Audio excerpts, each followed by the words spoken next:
Herman Vaassen is een familiebedrijf dat sinds 1963 bestaat. Het bestaat uit twee bedrijven, Herman Vaassen Tuinboom Groen, waar we ons nu bevinden, en Groenrijk Maasbree, waarover mijn broer Frank dadelijk wat zal vertellen. Herman Vaassen is een groene dienstverlener die actief is in de particuliere sector voor het gebied tuinaanleg en onderhoud.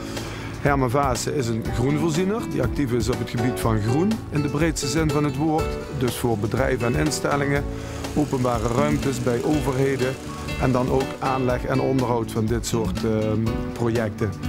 En verder is Herman Vaassen een bedrijf dat actief is in de boomverzorging, de afdeling boom.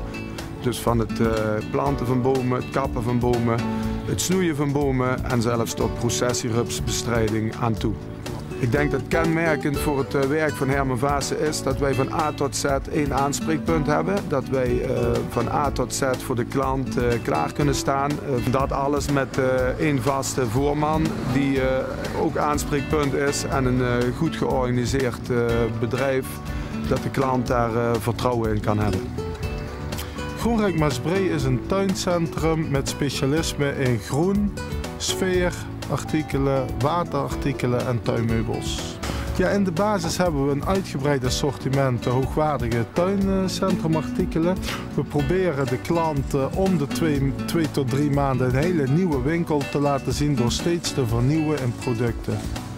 We investeren heel veel in kwaliteit en kennis op de werkvloer. Onze mensen zijn heel goed onderlegd en weten waarover ze praten.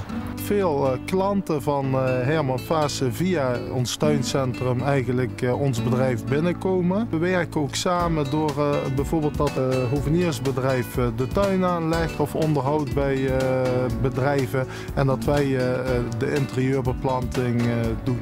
Samenvattend, Groenrijk Maasbree weet wat er leeft. En Herman Vaassen, actief in het groen, wil groen en duurzaam ondernemen en wil alles goed georganiseerd hebben.